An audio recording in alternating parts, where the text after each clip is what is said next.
नमस्कार।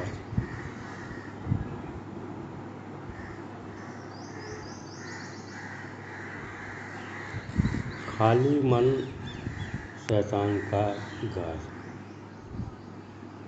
खाली दिमाग शैतान का घर। तो ये मुहावरा हम लोग जानते हैं, सुने हुए हैं, सब लोग जानते हैं। इसका अर्थ मैं इंटरनेट पर देख रहा हूँ। खाली दिमाग शैतान का घर मुहावरे का आशय है कि दिमाग को हमेशा व्यस्त रखना चाहिए। दूसरे शब्दों में, दिमाग को हमेशा किसी न किसी काम में उलझाए रखना चाहिए। दिमाग को व्यस्त रखने का सबसे अच्छा उपाय यह है कि आदमी को कभी भी बिना काम के खाली नहीं बैठना चाहिए। तो उसे घर, ऑफिस या जहाँ कहीं भी रहे, उसको काम करते रहना चाहिए।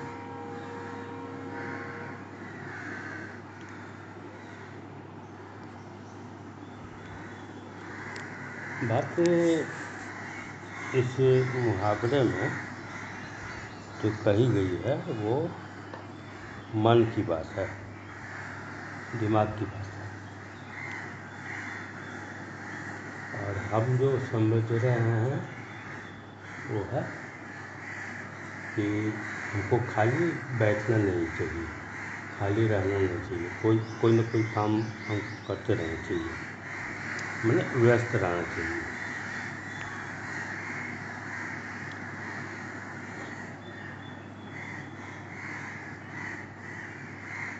अब सवाल यह है कि क्यों? इसलिए कि अगर कुछ नहीं करते रहेंगे, खाली बैठे रहेंगे, तो तरह तरह के शैतानियत वाले विचार मन में उठने लगेंगे। एक नहीं, अनेक विचार उठेंगे। खुराफाती, गंदे भी तरह तरह की बातें मन में उठने लगेंगी। अब इसके लिए क्या है कि हमको हमेशा ही व्यस्त रहना है। सवेरे जगने से लेकर के रात सोने तक कुछ न कुछ करते रहना है। लेकिन यहाँ दिक्कत ये है और भूल यहाँ ये हो रही है कि मुहावरे में बात कही गई है मन की, दिमाग की, और हम कर रहे हैं क्या कि शरीर तल पर हम व्यस्त होकर कर उस चीज़ को डाइवर्ट कर रहे हैं। ऐसा क्यों कर रहे हैं? इसलिए कि हम जानते हैं कि जब हम खाली बैठे रहेंगे, कुछ नहीं करते रहेंगे, तो हमारे भीतर तरह तरह के ये गलत विचार आने लगेंगे। एक नहीं, अनेक विचार आएंगे और निराशा, चिंता भी आएगी और विक्षिप्त जैसा कुछ अंदर लगने लगेगा। लेकिन अब सोचने की बात यह है कि आखिर ये मन में कहाँ से आने लगता है? ये मन में ऐसे ऐसे विचार कहाँ से आने लगते हैं? ऐसी ऐसी चिंताएं कहाँ से आने लगती हैं? क्या कोई बाहर से मन में झोंक रहा है? ऐसी बात नहीं, ये सब हमारे मन में है। वही जब हम कुछ नहीं कर रहे हैं तो सड़क कर चेतन मन में चली जाती है। मन की चार अवस्थाएं, एक है चेतन, दूसरा है अवचेतन, तीसरा है अचेतन और चौथा है अति चेतन।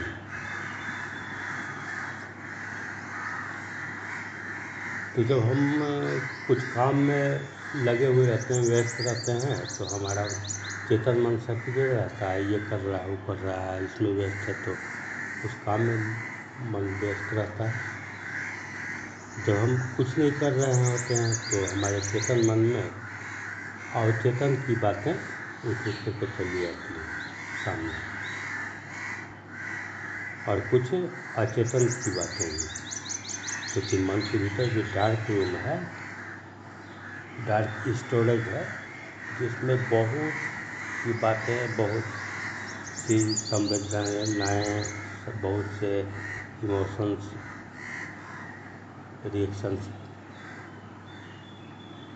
ढेर सारी बातें जो हैं वो अचेतन से अचेतन में जाकर अंधेरे कमरे में, अंधेरे गोदाम में जमा रहती है। कि जब हम खाली बैठते हैं तो हमारे भीतर के अवचेतन से, जिसमें रिसेंटली ये सेव्ड फाइल्स हैं, ये मेमोरी है ना, हमारा मन जो है मेमोरी कार्ड है।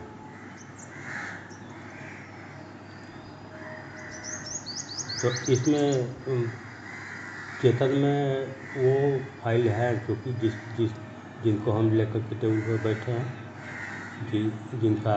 जिनमें काम कर रहे हैं, या जिनका अध्ययन करेंगे, जिनका विश्लेषण करेंगे, एक्टिव है जिन पर, तो चेतन में। अब फिर जब हम फुर्सत में होते हैं, जब कुछ नहीं कर रहे हैं होते हैं, तो अवचेतन से कुछ फाइल जो है आने लगती है, और एक दो नहीं, अनेक फाइल से अवचेतन में भी रखी हुई है। रखी हुई नहीं है, फेंकी हुई है, वो गोदाम नहीं है, कब्रखाना है। और अब अचेतन तो और भी बड़ा कब्रखाना है। हम हमेशा व्यस्त रहते हैं, हम हमेशा काम में व्यस्त रहते हैं, हमारे भीतर तब भी कुछ न कुछ विचार आते रहते हैं। और जब भी खाली बैठते हैं तो बहुत ढंग के विचार आते हैं, बहुत ढंग की चिंताएँ आती हैं। फिर बौखला करके, छटपटा करके और विक्षिप्त जैसा महसूस करके वो अवचेतन के दरवाजे को बंद करके फिर हम चेतन में आ जाते हैं, दरवाजे पर बैठ जाते हैं, इधर उधर देखने लगते हैं, फलना की हाल से हो, का हाल बा हो, बोला आओ बैठो, मन नहीं खेला, आओ बैठो। अब जो मतलब ये है कि कुछ न कुछ में फिर आकर के बैठ कर के बाहरी दुनिया में खो जाते हैं।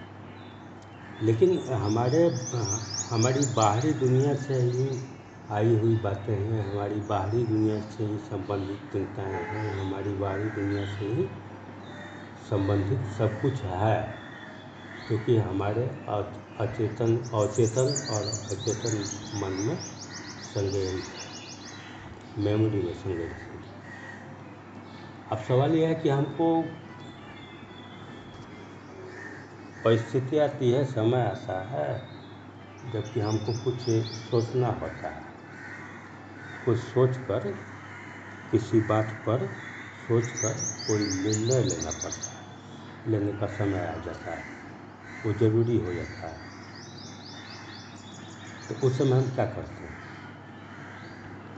हम तो किसी से बात नहीं करते रहेंगे, हम तो किसी काम में व्यस्त नहीं रहेंगे, अब हमको सोचना है तो हम क्या करेंगे? तो अवचेतन का दरवाज़ा खोलकर उसमें चले जाते हैं। अब अवचेतन में आखिर आपको पैर रखने का भी जगह नहीं है। अब इस ढंग से आप फाइल को अरेंज नहीं किए हैं कि फाइल को अपना अपना विभाग के मुताबिक अपना अपना ये फोल्डर में फाइल को अरेंज करके आप नहीं रखे हुए हैं, ताकि उसमें आपकी कुर्सी और टेबल लग सके, ऐसा भी नहीं है। वो फाइल्स जो हैं सब उलट पुलट सब बस आप बाहर से फेंक के चले गए हैं, भीतर में वो कबाड़खाना बना हुआ है, उसमें आप जाते हैं तो जिस फाइल में आपको काम करनी है, मान लीजिए कोई भी समस्या, कोई भी बात आपको सोचना है, तो उससे रिलेटेड कुछ बातें तो आपके भीतर हैं, जो कि किसी न किसी कोई न कोई ढेर या 2 4 5 10 फाइल्स में संग्रहित हैं, अब वो सब फाइल को खोजने में ही आपको दिन भर लग जाएंगे और बौखला करके फिर आप बाहर हो जाइएगा। तो क्या कीजिएगा फिर? आप किसी के पास जाकर के बैठ जाइएगा, किसी के पास घर का आदमी है, परिवार का आदमी है, या फिर 4-5 आदमी बैठे हुए हैं या फिर किसी मित्र के पास बैठ जाइएगा, या कोई किसी संस्था से जुड़े हुए हैं तो उस संस्था में जाकर के बैठ जाइएगा। उसके मित्रों से कुछ बातचीत करना शुरू कर देंगे और बताएंगे अपनी समस्या को, अपनी चिंता को, और बताएंगे कि इस पर हमको जल्दी से जल्दी कुछ निर्णय लेना है कि आखिर क्या उपाय है, क्या करना है। ये समस्या है तो इसका क्या समाधान है, इस पर हमको सोचना है। तो सब मिल के सोचने लगते हैं, या एक मित्र है या एक परिवार का कोई सदस्य या 2-4 लोग हैं तो सब लोग, अब उन लोगों के दिमाग में भी ढेर सारी बातें चल रही हैं उस समय भी, जिस समय आप पढ़ रहे हैं उस समय भी। तो वो लोग 10% सुन पाते हैं और 100% समझ लेते हैं। और उनके भीतर भी कोई चेतन के अलावे, अचेतन तो हमें सभी चाहिए, अब चेतन के अलावे अवचेतन और अचेतन में उनको भी स्पेस नहीं है। वो जो मेमोरी का जो भाग है, अवचेतन और अचेतन, उसमें बेतरतीब फाइल से फेंकी हुई है।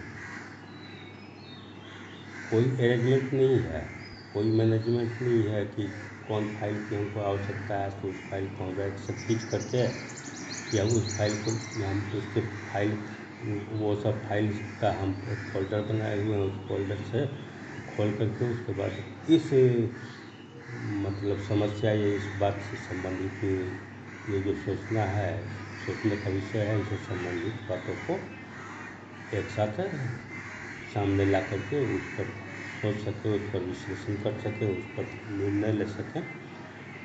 इसके लिए कोई व्यवस्था आप अपने भीतर नहीं रखते हैं। आपका मेमोरी जो है वो अरेंज नहीं है, वेल अरेंज नहीं है। तो कैसे होगा?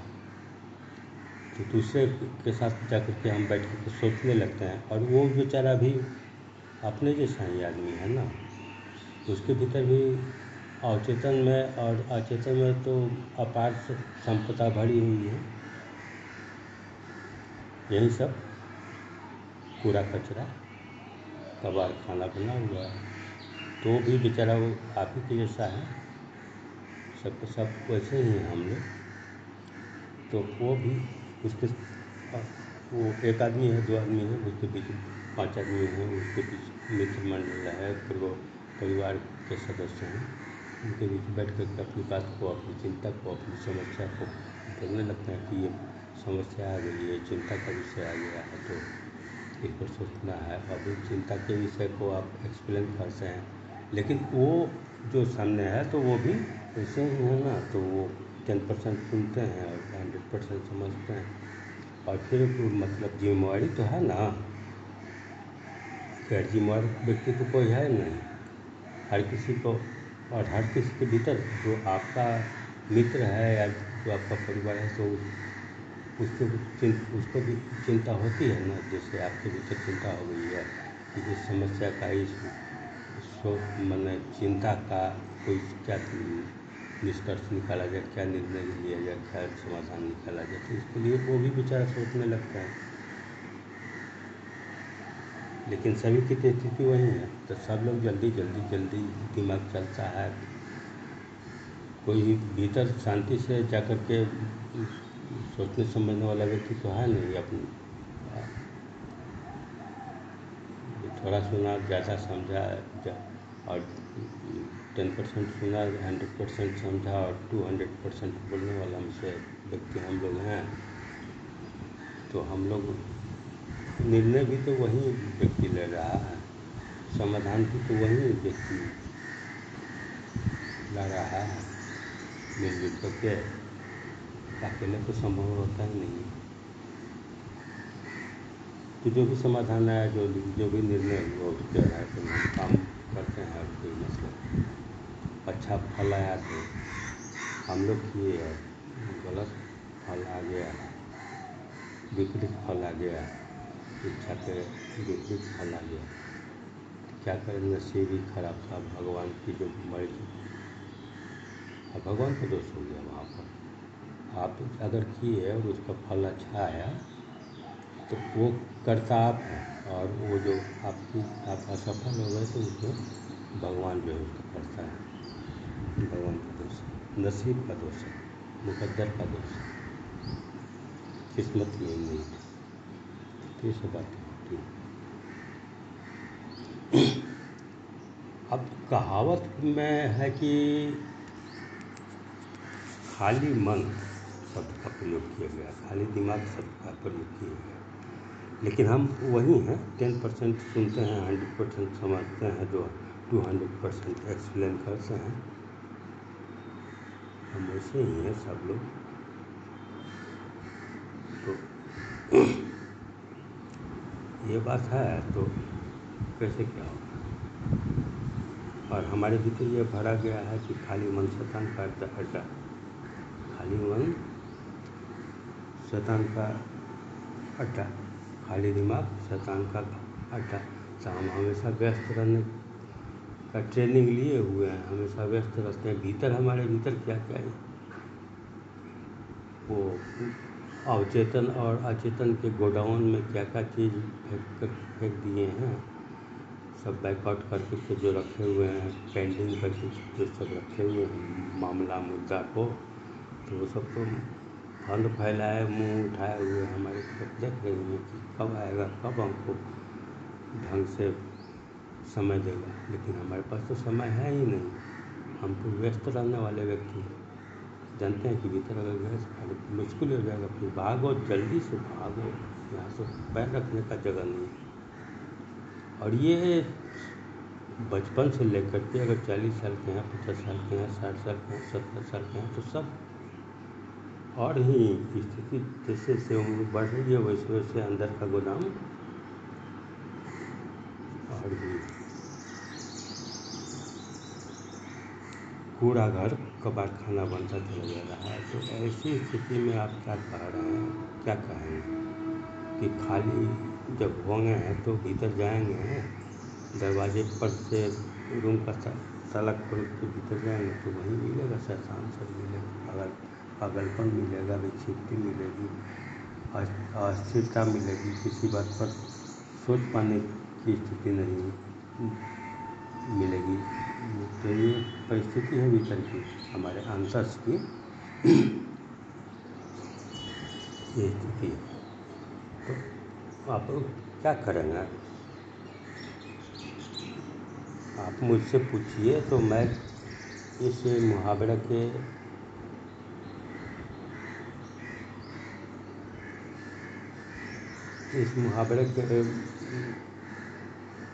क्या कहूँ, मैं इस मुहावरे को बदल देना चाहता हूँ। बदल नहीं सकूँगा, मैं सिर्फ अपने लिए तो बदल दिया हूँ, अपने लिए मैं बदल दिया।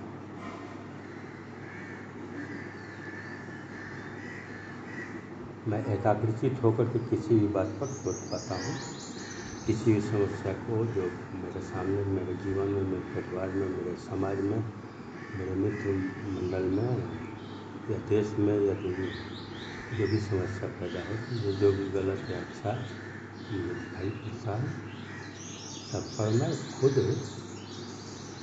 अपनी सोच समझ से निर्णय लेता हूँ। मैं ये कर चुका हूँ और मैं ये कह सकता हूँ कि खाली मन भगवान का मंदिर। वो बच्चा जो 3 साल का है, जिसका मन खाली है, जिसके भीतर अभी बहुत सारे कूड़ा करकट नहीं भरे गए हैं, भगवान के घर से जब आया है तो ब्लैंक मेमोरी लेकर आया है, ब्लैंक मेमोरी कार्ड लेकर के आया है। इस ब्लैंक का मतलब क्या, ब्लैंक मेमोरी का क्या मतलब होता है? ब्लैंक मेमोरी कार्ड का मतलब क्या होता है? उसमें स्पेस है।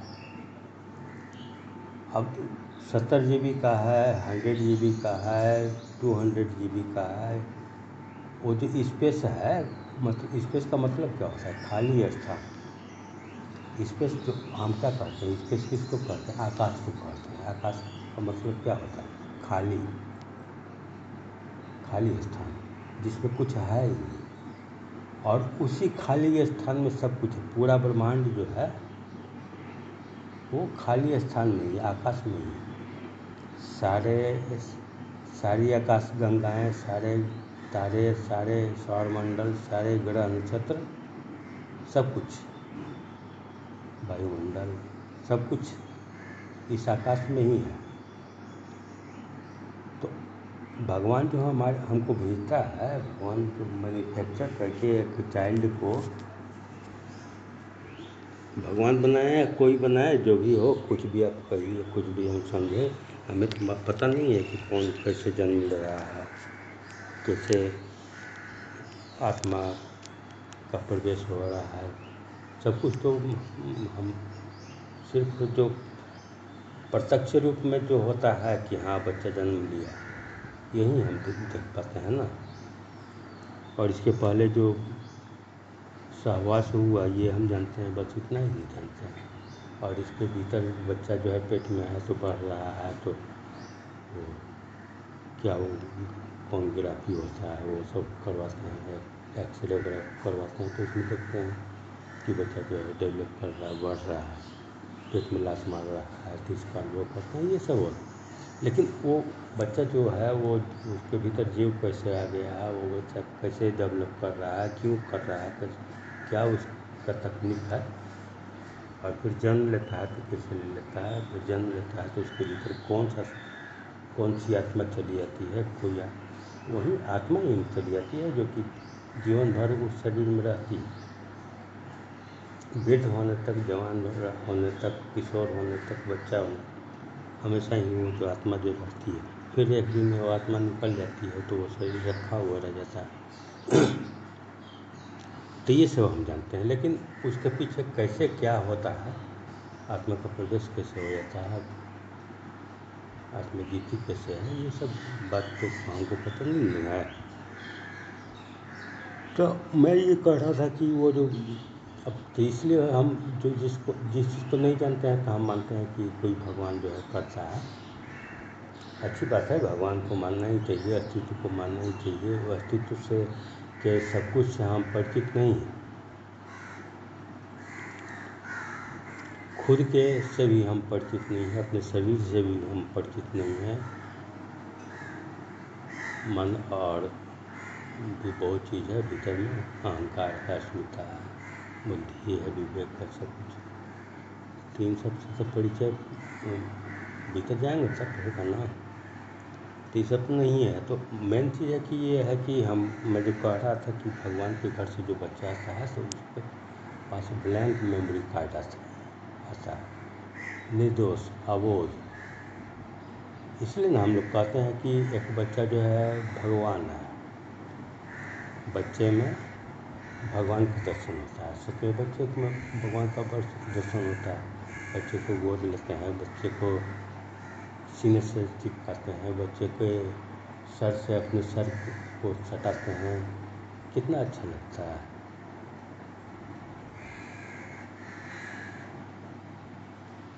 तो ये चीज़ हम लोग महसूस करते हैं।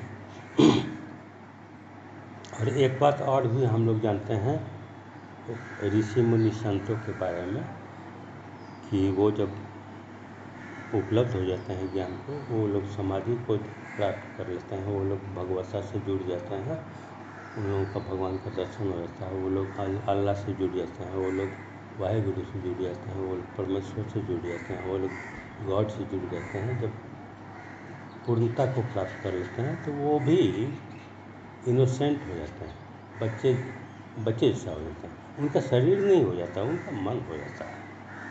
वो जो मेमोरी कार्ड कबीर कबीर साहब कहते हैं कि ज्यों की त्यों धर दिन चदरिया। अब किस चादर की बात वो कर रहे हैं? शरीर की बात तो नहीं कर रहे हैं। शरीर तो उनका भी वृद्ध हुआ, डालियाँ पकी, चेहरे पर तेज था, लेकिन शरीर तो ज्यों की त्यों नहीं रहा ना। वो शरीर की बात नहीं कर रहे हैं, वो मन की बात कर रहे हैं। वो कह रहे हैं कि परमात्मा जिस जो ब्लैंक मेमोरी कार्ड मुझे दिया था, मैं वैसा कर लिया हूँ मेमोरी कार्ड को। मैं परमात्मा को वैसा ही मेमोरी कार्ड समर्पित कर सकता हूँ। और मेरे मेमोरी कार्ड में जगत है, मेरे मेमोरी कार्ड में ज्ञान है, मेरे मेमोरी कार्ड में अज्ञान है, मेरे मेमोरी कार्ड में वो सब कुछ है जो जगत में है, वो सब कुछ जो है मेरे जीवन में, वो सब कुछ मेरे मेमोरी कार्ड में है। बावजूद इसके मेरा मेमोरी कार्ड ब्लैंक है। मेरे मेमोरी कार्ड के 1% स्टोरेज में ही 1% स्टोरेज में ही मेरा सारा संसार है, और बाकी 99% ब्लैंक ही है। और जब मैं चदरिया को धरूंगा परमात्मा के सामने, ये मेमोरी कार्ड को मैं धरूंगा, मन को धरूंगा, तो वैसा नहीं जैसा मुझे परमात्मा ने दिया था। ज्यों की त्यों धर दिन चदरिया। ये कबीर साहब जो कहते हैं, कबीर साहब के बारे में जो ये बात प्रचलित है, उसका अर्थ यही है। शरीर की बात नहीं है, मन की बात है। अध्यात्म में मन की, आत्मा की बातों का चिंतन होता है, विश्लेषण होता है, उसकी समझ पैदा की जाती है अपने भीतर। तो ये विषय थोड़ा लंबा है, तो मैं ये चाहूँगा कि अभी मैं विराम दे दूँ और फिर नेक्स्ट पार्ट में इस विषय को लेकर के आगे बातचीत किया जाए। तो चलते चलते नमस्कार, और आपने सुना उसके लिए धन्यवाद भी। जय हो।